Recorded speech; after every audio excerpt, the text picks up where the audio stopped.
All right, guys, the spawn is either upon us or about to be upon us. So today, I'm going to break down my top 5 approaches for fishing largemouth during the spawn. Now, these aren't necessarily top 5 sight fishing baits. This is how I approach a body of water during the spawn. Usually during the spawn, we have some pre-spawners, we have some spawners, we might even have some post-spawners already.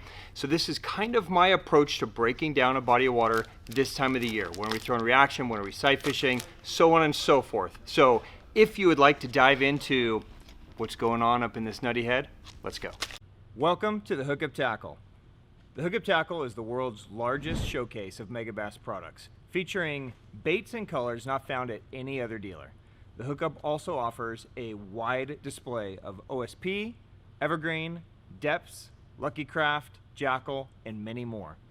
The Hookup Tackle is owned and operated by family, is staffed by guides and verified tackle nerds who love helping anglers elevate their craft. If you're in the Phoenix area, we'd love to have you stop by our showroom and check out the wonderful world of Megabass and the Hookup for yourself. If you shop online, there are almost 10,000 SKUs of Megabass products alone, with hundreds of other companies and new products being added daily. So next time you're looking for that hard to find bait, that color your fish have never seen before, or maybe you just want to elevate your game, look at thehookuptackle.com. All right, guys, welcome back. I am Ben with the Hookup Tackle, aka the Tackle Otaku on Instagram, being joined by my buddy CJ, aka Desert Bassin on Instagram. We're the Hookup Tackle USA. What is up, CJ? Good morning, good morning. Good to see you. I'm excited for this one. So much better than when Jeff is here. Mm-hmm. Yeah, no offense, Jeff. All right, today we are talking spawn. Now, it's hard to talk anything spring related and not incorporate spawn into the picture because it is such a big driving force for fish. And, you know, lots of things happen during the spawn, right? The weather gets nice. Everybody that hasn't fished for the last 6 months starts fishing again, right?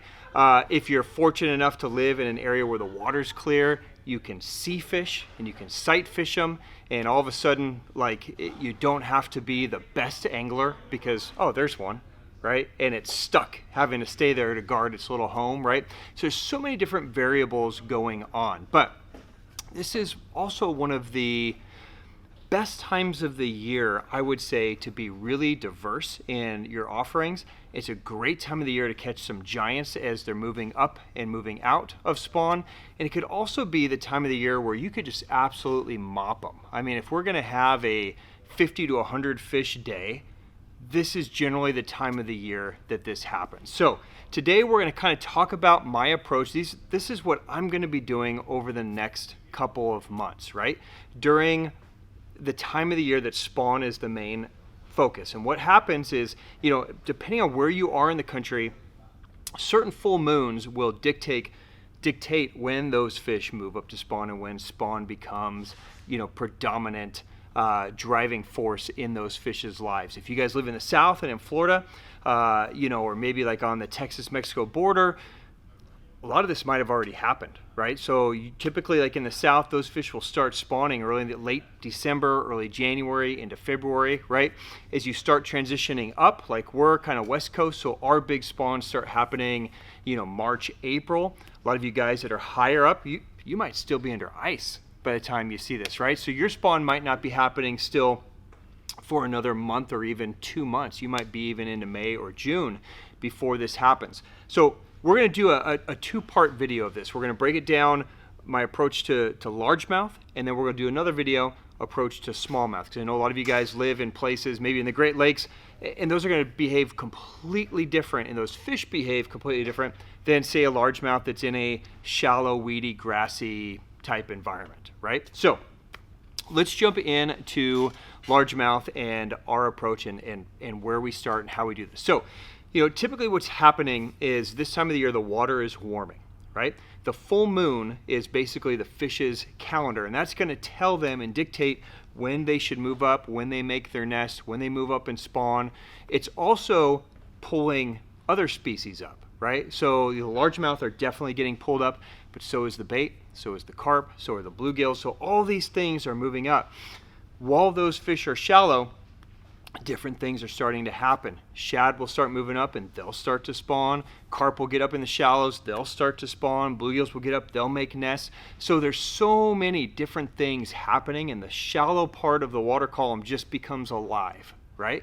Now, if you are a deep water fisherman, if you're a structure guy, there are so many different things that you can do this time of the year to find areas that hold the fish kind of in and out, right? Positions where the fish are going to stage before they move up, places they're going to pull out after they're done shallow. But if you are somebody that enjoys fishing shallow, this is the best time of the year to do it. There's just so much variety we can do shallow. It's so much visual and just fun, high impact fishing.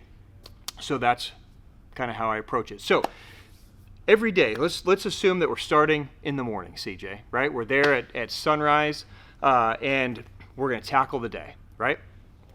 Typically, I always like to start with some kind of reaction. I prefer reaction over fishing slow anyways, but let's just say, you know, I have no clue what's really happening. I just know that it's warm. The fish should be in a spawn mode. We're going to start with reaction. Now, for me with largemouth, what I'm looking for is I'm looking for, you know, shallow areas that are going to have some kind of protection. They're either bays, they're coves, they're maybe the back of a river, somewhere where there's either grass or wood or something for them to, you know, pull up on, hold up on, that water to warm, right? And I'm looking to target fish that are going to be feeding on the bait that's also getting pulled up in the same way. So these are going to be fish that are feeding on shad, feeding on shad spawn very, very soon. And when that happens, the fish will get up, they'll flicker, they'll bang against trees and wood, and they'll do their spawn, right? And they just can go absolutely nuts. So the best way for me to approach shallow fish when bait is the key is with a spinnerbait. Now, I think a spinnerbait is probably the quintessential spring bait, and for good reason. A, it's relatively easy to throw. You don't need to do anything super fancy to have success with a spinnerbait. You can literally just cast it and wind it.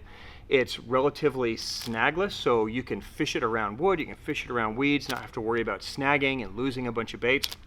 So what I'm looking for is I'm looking for things that are very bait fishy type colors, right? White is generally going to be my main base here.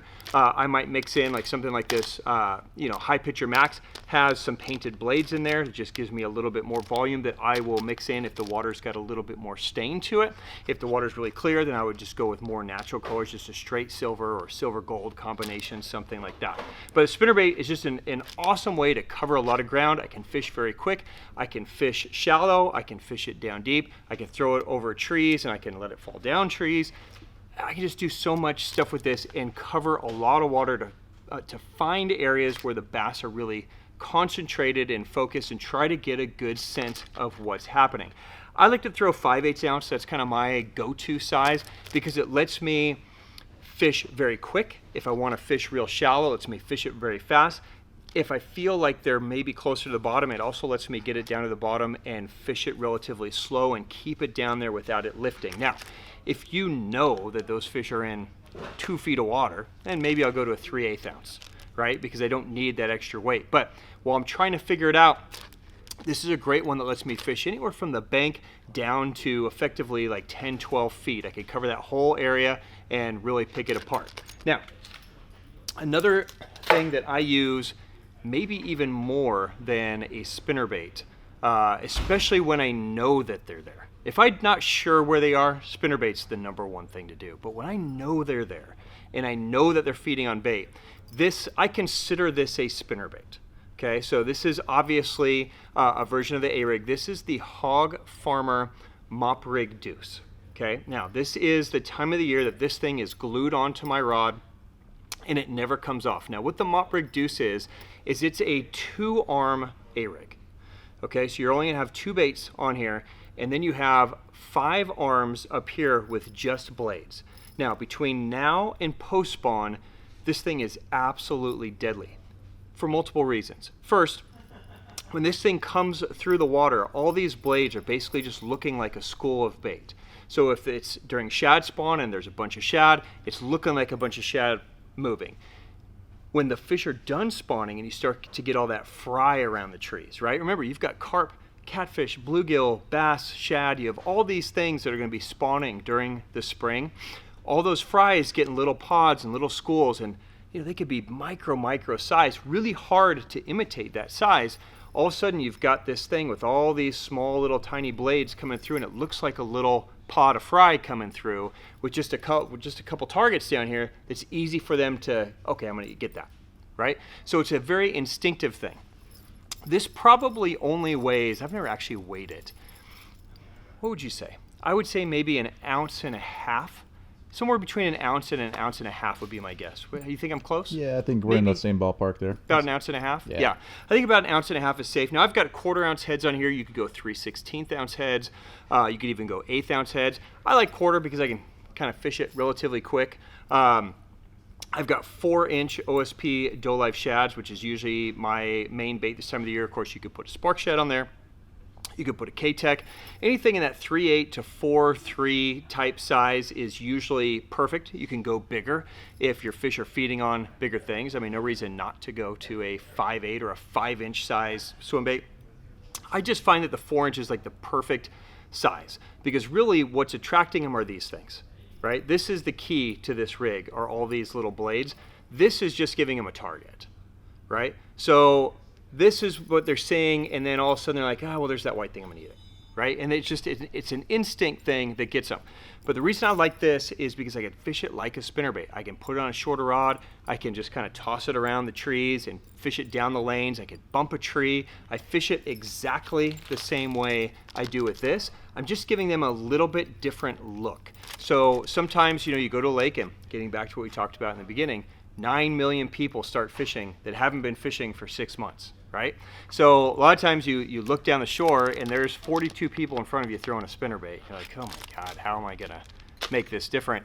This could be different, right? So not a lot of people are willing to throw a rig like this around the trees and around the bushes, but I'm telling you, if you'll commit to it, you can catch some giants and just catch a ton of fish. So this is kind of my spinnerbait approach. Now, if they're not eating a spinnerbait, or if they're eating something bigger, and I know they're eating something bigger, this is also a great time to get them on a swim bait early. Okay, so early and late, spinnerbait A-rig, early and late, swim bait. So, you kind of have to decide, do you want to start with a spinnerbait? Do you want to start with a swim bait? You got to start somewhere, right? But any of this would be great starting points for you this time of the year. Now, the swim bait, I will generally mix in a soft bait and a glide. Now, for the soft bait, for me, I generally take a 6-inch Magdraft. This is kind of like the staple. If your fish are really aggressive, you could go with a skinny dipper, right? So something like this in the soft. Skinny dipper is going to fish very quick and very fast.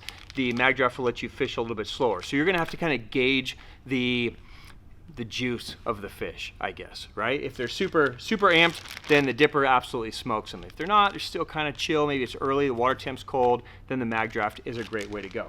Now, glide bait is also an excellent way to get them this time of the year. And you could get some giants doing this, and not a lot of other guys are going to do it. So as those fish first start to commit before they really lock on the beds, it's a great time to get them on a glide. A lot of guys are just going to go for those males because they're easy, right? They can see them, they can pick them off. They're a little more aggressive. They can catch them on things like the A-rig or the spinnerbait, but some of those bigger females aren't really super juiced. Remember, when a big one moves up, they don't really want to be up, right? Their calendar's kind of telling them they have to go there, but they're not really jacked yet.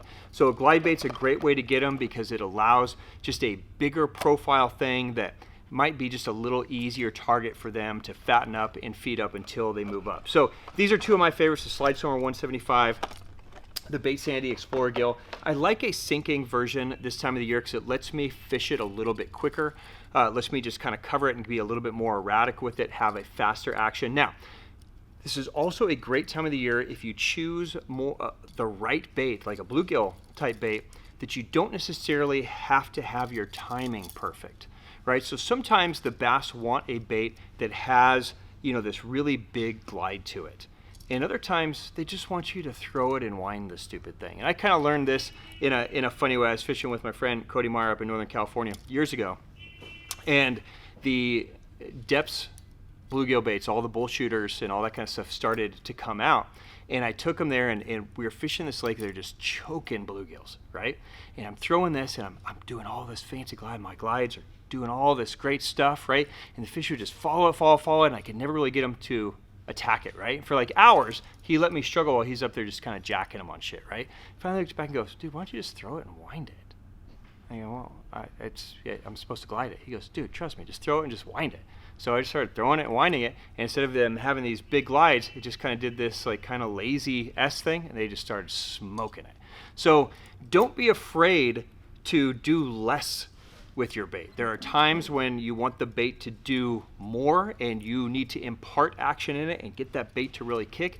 But there's times when all you gotta do is just cast it and wind it and let the bait do what it has kind of built in and just kind of be this lazy, kind of more subtle, kind of speed matching vibe to what the fish are, right? So play with it. It's a great way to get them. So in the morning, that's generally my approach, right? I've got some kind of glide bait, some kind of soft bait, a spinner bait, that A-rig. That lets me just kind of pick apart for the first few hours, hopefully get a couple big ones, but really kind of learn what the fish are on, what's happening, and then I adjust from there. Don't you just love fish? Yeah. It's like at the end of the day, it's still a fish. Yeah. And they're complicated, and they're going to do whatever the hell they want to do. Mm-hmm. Got it, governor. Governor.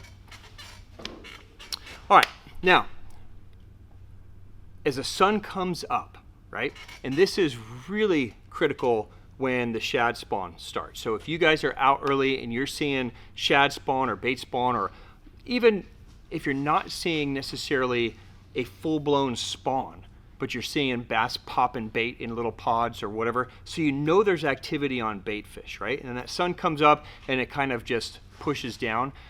Most of the time what happens is everything just kind of drops down in the column, and they will position on wood or trees or grass or just something a little bit deeper that has a little bit of shade, a little bit of cover to it, right? Now, we can continue to catch these fish. We might just have to change our approach. Sometimes we get lucky and they keep eating what we've been throwing, but generally speaking, this is the time of the year where you could absolutely smoke them on a swim jig. So this is the next place that I go in my arsenal, is to a swim jig. Now, the two that I throw most often are the OSP Slipper and the Megabass Uoze Swimmer. These are my favorite two swim jigs. I fish them both very similar, and sometimes I like one over the other. I don't really have a reason why I choose one over the other. You just have to pick something, right? So generally speaking, for me, I like to pick more of just a straightforward swim jig, something like the OSP Slipper Jig.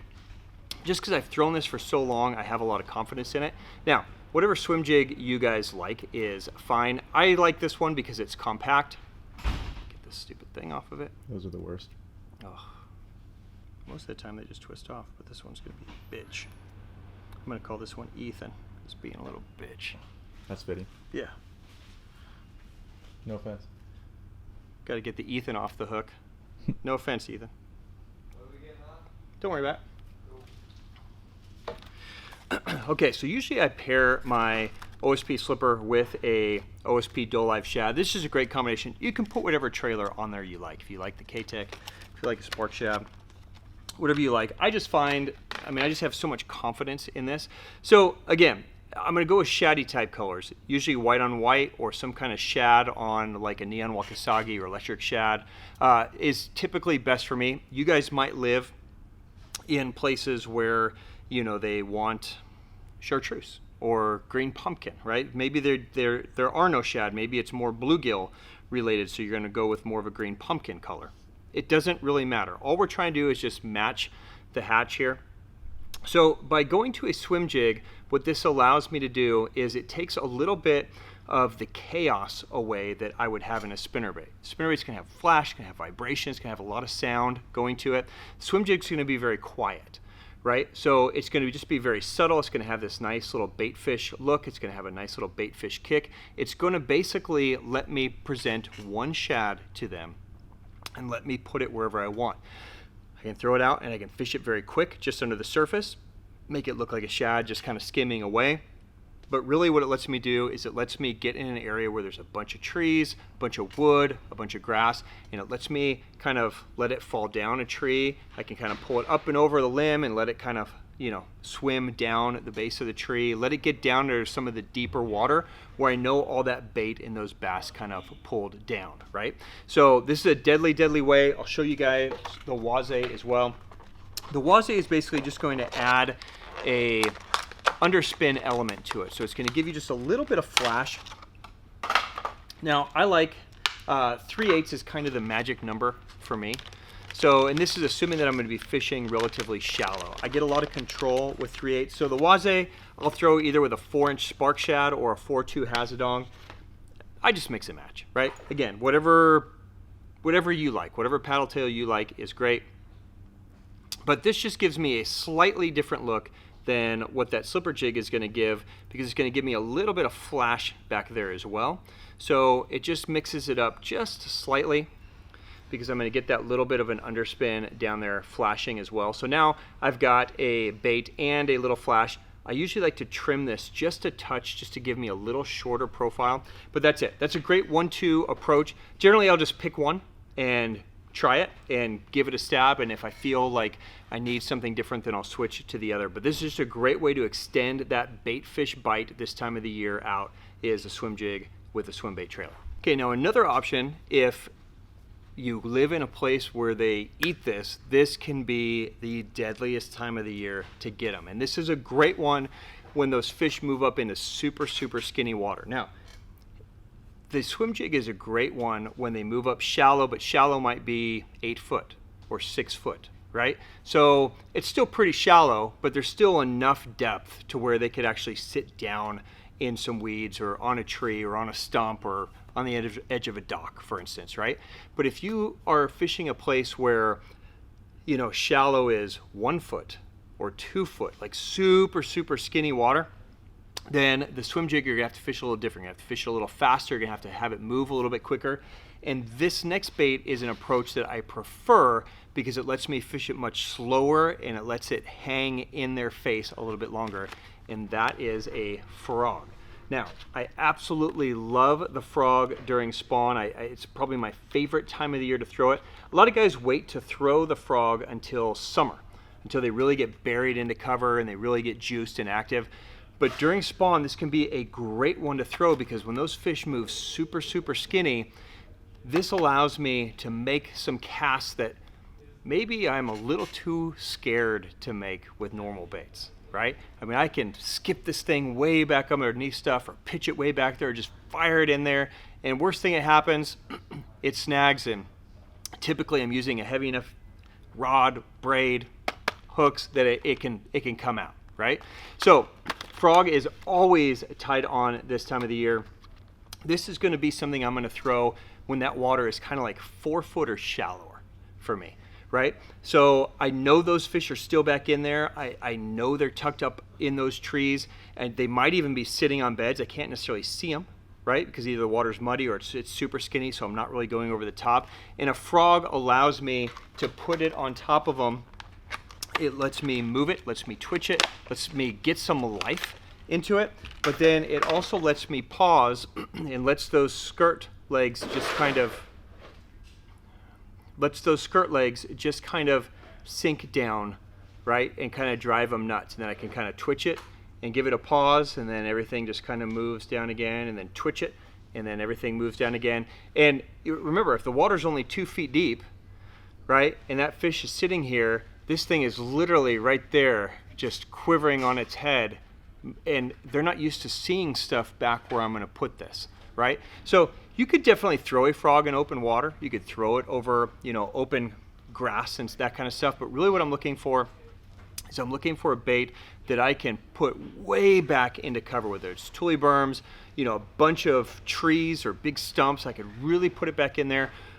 Even a giant flat, right, where it's just kind of scattered grass in open places, but the water's real skinny. This is a bait I could fire in a long way and not spook them with me getting to them. Now, most of the time, I would say probably 90% of the time this time of the year, this is the frog that I start with and usually end with. This is the Megabass Big Gabot. Now I like the Big Gabot for a couple reasons. The biggest reason is this is a 3/4 ounce frog.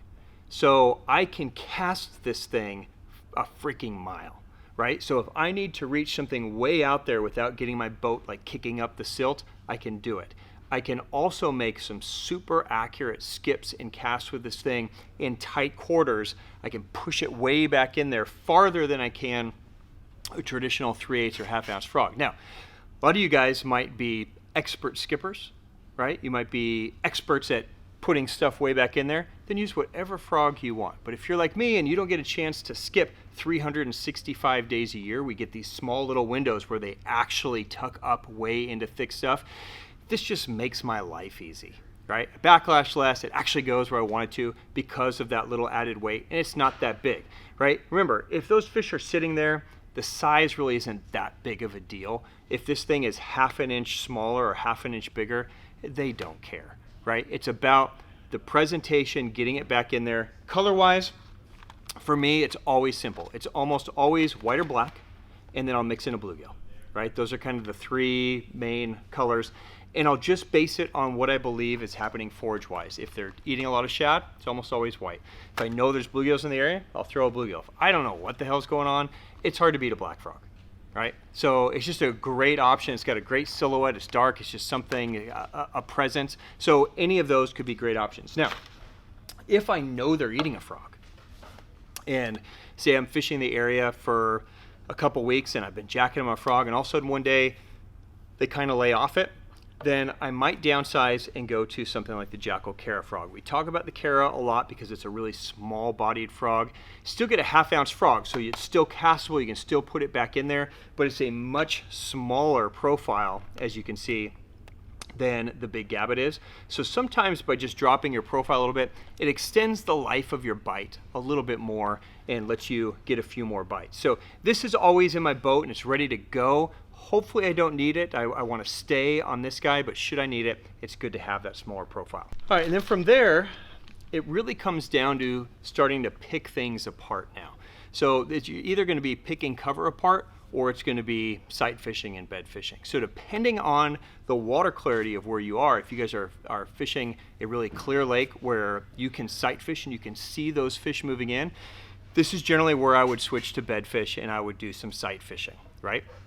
If you guys are fishing a little bit muddier area or a dirtier spot where you can't really see, this is where I'm going to just start flipping and pitching and picking things apart. So let's start there. So flipping and pitching, you know, probably one of the best all-around baits that you could ever throw, probably ever, but definitely in the spring, is just a Senko, right? I mean, we joke about this a lot, that if we sold all of our stuff and we all just had like a 5-inch Senko, we'd probably just catch fish all the time. It's just kind of the dummy bait they just throw out there and it just kind of quivers down and they eat the dumb thing, right? So this is the time of the year where the Senko bite really starts to take off. Now, I will throw a Senko, but if I can, I prefer to catch them. I just like the Dolive Stick Fat. This is kind of my Senko, if you will. And I like this just because it has a little bit more aggressive action. Lets me fish it slightly faster to where a Senko might kind of fall like this. The Dolive Stick Fat just kind of gives me a little bit quicker fall, right? So if I'm fishing in 6 or 8 feet of water, waiting for a Senko to fall down an 8-foot tree, it takes forever, right? I'm peeling line to make sure it gets a straight fall, right? Whereas I could throw the Dolive Stick Fat and it kind of it gets down there. It has that same movement. It gets down there a little quicker. I can just cover water quicker, right? So whatever you guys like is fine, right? You want to go Senko, go to Senko. If you want to try something different, Dolive Stick Fat is great. The Dolive Stick Fat also lets you rig it as a back glider. So if you guys are, you know, fishing an area where, let's say there's a bunch of trees, right? And you just kind of pitch into various trees and just open pockets and, just kind of picking apart the shore. Then I would just rig it standard way, right? Rig it front and just let it kind of quiver and do its thing. But if you know that they're in that specific spot, or maybe you're fishing docks, right? And the fish are directly on docks, or you know that they're definitely on this type of tree and you have it like micro dissected to where you know exactly where the fish are going to position. Then a lot of times I'll rig it on a back glide, and then I'll throw it to that specific target, and that will allow the bait to glide into the target instead of pulling out from the target from, you know, my line pulling it and current and that kind of stuff. So it gives you a lot of versatility. So again, I keep this relatively simple. I usually have some kind of shad color, so that if they were eating shad in the morning, I'll generally go to a shad profile. I'll have some kind of green pumpkin color because they always eat green pumpkin, right? And then I'll have some kind of something, bluegill pattern, morning dawn, just something that's got some body to it, just in case they need something that's just got a little bit of oomph to it, okay? I almost always rig this on this hook. This is my favorite hook. This is just an owner offset worm wide gap. 4/0 is like the perfect size. So whatever hook you like, if you guys like the Infinity hook or the Bellows hook, those are great.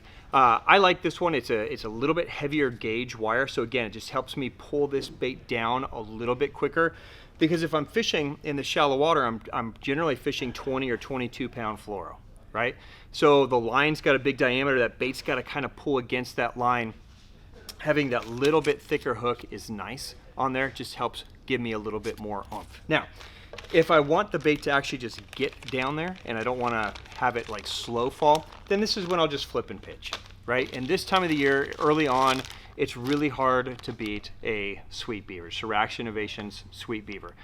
The beaver's great now. I like something that has more of a gliding motion versus like a real curly motion to it early in the season. When the fish aren't like ultra juiced and they're still a little lethargic, I like things that just kind of have a glide, a little bit of a fall. It's really more about getting the bait presented right in front of the fish and less about action. Now, as we get through the spring and later into spring and more into post-spawn and early summer, that's when I'll generally switch to something that's got more action to it, more of a man, bear, pig, a brush hog, something that's got more life. But this time of the year, really hard to beat, just a Reaction Innovation Sweet Beaver. Juicy is a color that is generally my starting point. Just for us out here, we catch them really good on like green pumpkins and watermelon candies. So Juicy's kind of like the perfect blend. It's kind of just a watermelon candy with some red flake. It's just got a lot of versatility. If you guys live in a place where they eat black blue, then go with black blue. You know, early in the morning, if you know there's a flip bite and you're gonna be flipping all day, then I'll micro dissect color a little bit more. I might start with a darker color in the morning, like a Dirty Sanchez or a black blue early, and then as that sun comes up, something with a little bit lighter profile, just so it looks natural. It's all I'm really trying to do. So that would be the next step if you can't sight fish them. But let's talk about sight fishing really quick. One of the funnest ways to catch fish is to sight fish them, whether it's topwater, whether it's cruising fish, or whether it's bed fish, right? Now, some guys love to bed fish, some guys hate the idea of bed fishing. I really enjoy it. I like sight fishing fish. So this is just a technique that, you know, we've honed after years and years and years of doing it ourselves, but more importantly, guiding, right? And really, I learned a ton about bed fishing guiding because you take clients that aren't necessarily, you know, expert casters. They can't cast quite as well. They can't see quite as well, right? And we got to figure out how to get them to catch fish. So this is kind of my prong approach. I've taken this all over the country. It's worked everywhere I've gone. Now, of course, do whatever works for you. There are 9 million different ways to do this, but this is where I start. So almost always, for me, for bed fishing, I start with a drop shot, right? This is Jeff's favorite thing. I saw that smirk on your face. You're so excited, right? I had to come over. Yes, you had to hear me talk about a drop shot, right? All right, so here's the scoop with the drop shot. Now, remember we were talking about largemouth. We'll have a very similar conversation when we talk about smallmouth in the next video. But with largemouth, I'm not so concerned with doing this on a spinning rod. I'm almost always kind of power shotting or Bubba shotting this, right? So I'm still on my heavier line. What I'm doing is I'm doing a little bit heavier weight, usually like a 3/8 or a 1/2 ounce weight. And then I'm using some kind of, always a 2/0 type light cover flipping hook or drop shot hook for me, right? This is 99% of the time, this is what I'm drop shotting. This is a 6-inch bed bait roboworm. If I just need to drop down in size because they're being little bitches and won't eat it, then I'll drop down to the 4.5-inch size. Now this is a color that we make here in house called 24 karat. This is a great one. The 24 Karat Magic is just a little bit different color than the bed bait. The bed bait is a combination of chartreuse, white, and clear. So it does two things. The biggest thing it does is it lets you visually see it, right? The second thing is it just pisses them off because it's just so stinking ugly, right? I mean, they got this bright green thing just moving around in their face. Now, the reason why I'm doing a drop shot instead of a Texas rig or a jig approach here, and again, whatever works is great for you, right? But the reason why the drop shot approach is so good is because this lets my weight be down here, and I can put the weight in the bed, and then I can just shake my rod tip, right? I can just give my rod tip some shakes, and that worm can just lift up and lift back down. All right, lift up, drop back down. Right, so I can move this thing once I get it positioned right in the spot I want it. I can give this bait life without moving it out of the bed. Right, if I'm using a Texas rig or something like that, a lot of times in order to give it life, you actually have to drag it, and then it's just really easy for it to drag out. And a lot of times the bass will just kind of watch it go out, and you know, you're stuck. Whereas on the drop shot, because the weight's down here and the bait's moving, it lets you just keep it right in the fish's face, in their eyes, right? It just drives them nuts. Now, a little trick to getting fish to eat if they're just being super pains in the asses. Hopefully they're aggressive. You throw this in there, you move it a couple times, they eat it, and boom, right? You can watch them eat it instead of waiting for the feel to eat it. Because a lot of times they'll just eat it, they'll turn, and they'll literally just spit it back out, and things will happen so fast you didn't even feel it. So being able to see your bait is important. A largemouth bass doesn't have hands, right? So did you know that? I did not know that. Yeah, now you know. I'm learning Boom, every day. end of video. So, you know, if CJ comes up to me, right, and he like lunges at me, right, it's going to be instinct of me to kind of put my hands up there and try to block myself. Right? So instinctively as humans, we use our hands for a lot of things, right? To brace ourselves, to catch stuff, to pick stuff up and move it. A bass doesn't have that ability, but it has the same instinct, right? So the bass's instinct, when you can get them to flinch without thinking about it first, is when you hit them on the lower jaw.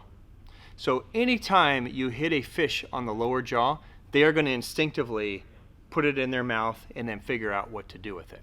So the drop shot allows you to kind of leave it on the bottom, let the fish kind of position over, and if you're really closely watching, you can kind of wait until the fish kind of moves and looks, and then you can shake your rod tip and lift that up into the fish's mouth, and as soon as it kind of hits its jaw, it's going to instinctively kind of put it in, and then you can hit them, right? So just a very, very effective approach for catching them. I would say probably 80% of the fish, this is all you need to do. Don't need to go much farther than this. Now, sometimes they won't eat it, right? Sometimes they won't eat it, or depending on how they're positioned, they're set up in a different way, right? So, you know, maybe the first wave of spawners, you know, they smoked this thing, and then, you know, by the second wave of spawners, you know, all their buddies have told them, don't eat that stupid chartreuse worm that's down there. Right? So sometimes you just need to mix it up a little bit, and that's when I will switch over to a heavy free rig. Okay? Now, I do the free rig instead of a Texas rig for a couple of reasons, and I'll get into that. My bait of choice is almost always a Dolive Beaver. I like the Dolive Beaver for a couple reasons. A, it has a really easy action. If I just lightly move my rod tip, it has this really good kind of kicking motion to it. So you get a lot of life for very little effort, which is important, okay? Second reason is it comes in some of the colors that I'm looking for. Now, white and chartreuse are probably the most common colors that guys use for bed fishing, but don't get super pigeonholed. Sometimes you throw a bright pink or like an orange, like we've been on bites here where if you throw orange, they eat it the first time down every time. Like, experiment with colors, right? Try some nutty things that you can see that the fish aren't seeing all the time, and you'd be surprised. Sometimes you just find that magical color that they eat. Now, what I do with this is instead of throwing a traditional, I don't know, 1/4 ounce or 3/8 ounce free rig, I will bump up to a 5/8. This is kind of my key size here. I might even go to a 3/4 if they're really deep, but I go up in size here for a couple reasons. First off, the reason a free rig over a Texas rig is if you have to hit your target perfectly. Let's say there's a big lay down and you can see a fish, you can see it on the bed, and its bed is about that big, right? You could take 9 million casts with a Texas rig and hope that after the bait lands that it glides straight down, but 9 times out of 10 it's going to glide that way or this way or that, right? So you might make the cast perfect, but then it glides away from the bed and you miss it, right? With the free rig, you can put it right where you want to put it and then give it slack, and that weight will fall straight down, right? So your accuracy can be almost 100%. If you can make a good cast, it'll fall straight down where you need it to be, and then your bait can work to the weight. And that's why I like the heavier weight. I like the heavier weight so that it can stay put as I'm kind of shaking that bait back to it, and then I can make sure it's right there, right? So 2/0 hook, 5/8 ounce or 3/4 ounce weight, some kind of really bright bait. That's usually what I will use when they're just not eating the drop shot roboworm. Most of the time, this is all you need. But sometimes you gotta just mix it up slightly different and you can go here. Now, you could also choose to throw a tube or a crawl or, 9 million different options, right? But this is kind of the 1-2 punch for me that seems to always work. Now, the one thing we didn't talk about is what if it's a giant, right? And what if the giant is paired with a not so giant, right? And this happens all the time. You might pull up to a bed and there's a 7-pounder down there and it's spawning with a 2-pound male, right? Or there's a 9-pounder down there and it's spawning with a 10-inch male, right? So a lot of times you'll pull up on a pair, the male's this big and the female's this big, right? And if all you're gonna do is throw this kind of stuff, the male's job is to guard that bed. The male's job is to keep the female from having any extra pressure. It's saying, look girl, I got this. You look good over there. I'll keep this place clean so whenever you're ready, we can go, right? So if you throw this, that male is gonna come over and eat it almost every time, right? And you don't want the male, you want that big one, right? So there's a couple different thoughts here. You'll hear a lot of people talk about, well, you catch the male, you put it in the live well, and then the female will lock. And this can be true depending on where in the spawn those two fish are. So there are times when maybe they've already laid their eggs and that female is super protective, right? And it's in that little protective window. You pull the male and the female locks and she's gonna protect now, and then you can catch her. Most of the time though, she's not in that mode, right? Most of the time you catch that male, the female's like, screw it. That male is a pussy. I'm gonna go onto that male over there. And we'll just move and do it somewhere else, right?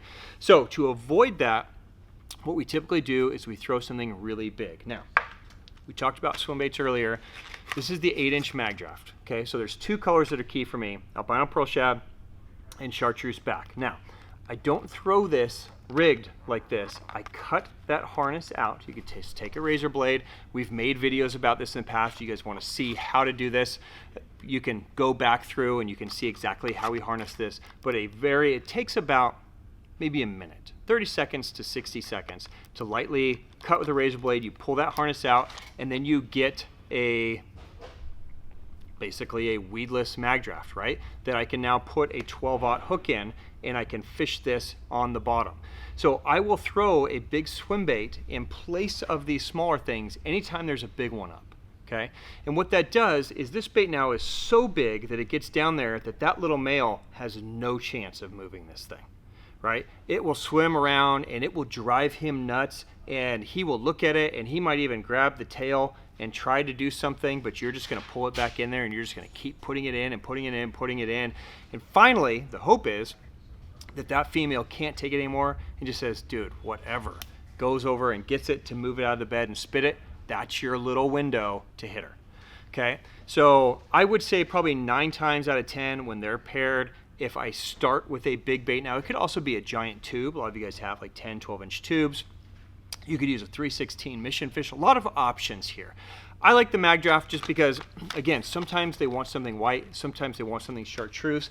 this just kind of gives me, I know exactly how I need to hit them. It's very easy to rig. The hookup ratio is great on them. So I can throw this on 25 or 30 pound fluoro. That way it's super high impact here, right? Because I want to absolutely crack the whip on these things because I need that hook to drive through and I need it to set in there, right? So this is just a great way to bypass the little one, get directly to the big one, and maybe you can catch one of the biggest fish of your life this spring. Absolutely. All right, guys, that is a wrap for me. I know it was kind of lengthy, but it's a pretty thorough approach to exactly how we approach fishing over the next couple of months during the spawn time. As you guys see us out on the water, you're going to see us using a lot of these same baits over and over and over again, and that's because basically this is the best approach that we have found. Now, I'd also love to hear your approach. So if you guys have things we didn't talk about that are super successful for you guys, drop it down below in the comments. Of course, if you have questions on anything we covered, I'd love to answer them. Drop it down in the comments. I will get to it. CJ will leave links to all the products. You're going to have to hurry on the drop shot stuff because I see Jeff already getting his basket ready. He's going to go stock up. Maybe not. So, guys, until next time, have a wonderful spring. Enjoy the warm weather. Enjoy the fish doing what they do. Catch some giants. Appreciate the time. Appreciate the energy. Peace, guys.